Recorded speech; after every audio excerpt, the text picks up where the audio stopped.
guys, Kose NFT here. Ngayon nga pala guys, maglalaro tayo ng Chaos World.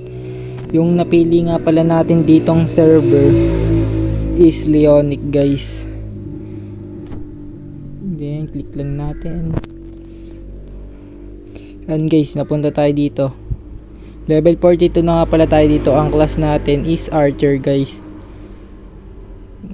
Sasabihin ko sa inyo guys mamaya kung bakit natin napili itong Archer class. Pero ngayon, alamin muna natin kung ano yung iba't ibang class na pwede nyong gamitin. Tingnan natin.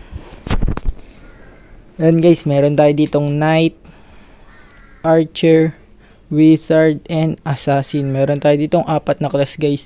Iisa-isay natin yan guys. Punta muna tayo dito sa Knight. Itong Knight is Master of Close Combat guys. Once you join, there's no one who can stand you. Ang pinakamalakas niya sa stats is Strength and Stamina guys. Parang more on na siya tank. Pag gusto niyo ng mga tank guys, yung hindi agad kayo mamamatay, pwede nyo tong piliin Knight. Then let's proceed to Archer.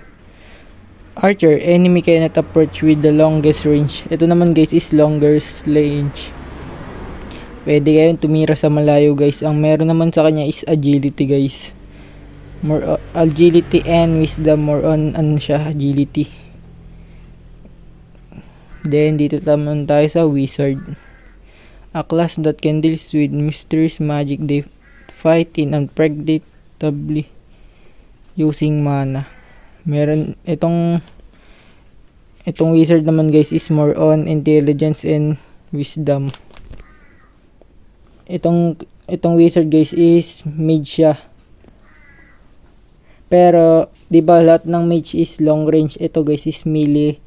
Melee siya guys, melee na mage, bago to guys. Then dito naman tayo sa Assassin.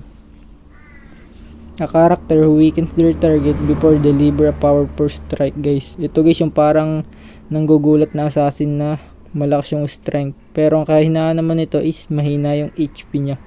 Kung gusto nyong mabilis ang laban, dito na kayo sa Assassin kasi malakas yung strength niya guys.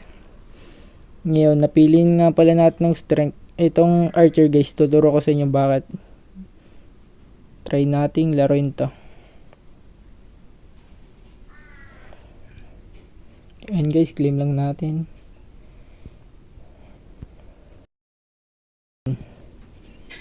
Punta lang tayo dito sa 8. Then guys, bago nga pala kayo dito mag-grind guys, siguraduhin nyo muna gamitin nyo tong descent natin. Ito guys, descent. Then mamili tayo dito ng departure sa atin. Piliin natin tong Archer. Ito guys, ang napili ko si Ogre Manhunter. Isayin nyo lang tong quick descent. And guys, wag nyo kalimutan itong gamitin tong pet na to guys. Ayan guys, so pet. Dagdagan yung damage natin. Then punta tayo sa bag. Wag nyo rin kalimutan gamitin tong mga potion guys. Bakit nga ba? Ito guys, pag itong Aerial Grace ginamit nyo, magkakaroon kayo ng attack speed, movement speed, casting speed, melee attack power, or range attack power, and magic attack power guys. Kaya dapat gamitin nyo yan. For 10 minutes lang pala yan guys. Then dito naman tayo sa potion speed. Magkakaroon kayo dito ng attack speed 30+%, movement speed 30+%, casting speed 30+% guys. 10 minutes nga rin pala to, kaya kailangan nyo i-use ng i-use. Then dito naman tayo sa potion of strength. Ang effect niya guys is meron siya melee attack power 10%, range attack power 10%, magic attack power 10%, melee hit 10%, range hit 10%, and magic hit 10%. Use nyo lang din tong potion of strength guys.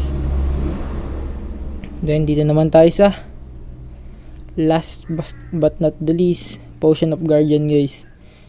Ang effect nito guys is damage reduction 10, then defense 10%, magic defense 10% din guys. Kaya kailangan nyo itong gamitin.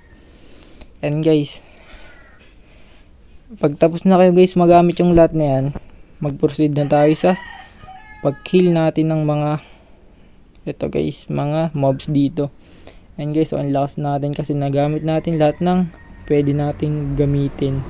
para maano yung damage natin. And guys, ito yung tanong ng lahat, bakit nga ba archer ang napili natin? Para sa akin guys, yung archer kasi hindi na siya kahit hindi na siya lumapit masyado sa kalaban, kasi long range siya guys. Mabilis tayo makaka-farm dito if archer tayo guys. Malayo pa lang tayo, pwede na natin siyang tirahin. Unlike sa mga melee na class guys, nalalapit pa siya bago niya makill yung mobs dito guys. Pero yung archer guys, kahit malayo pa lang, pwede nyo na siyang patayin. Yun lang pala guys, sana nakatulong itong video.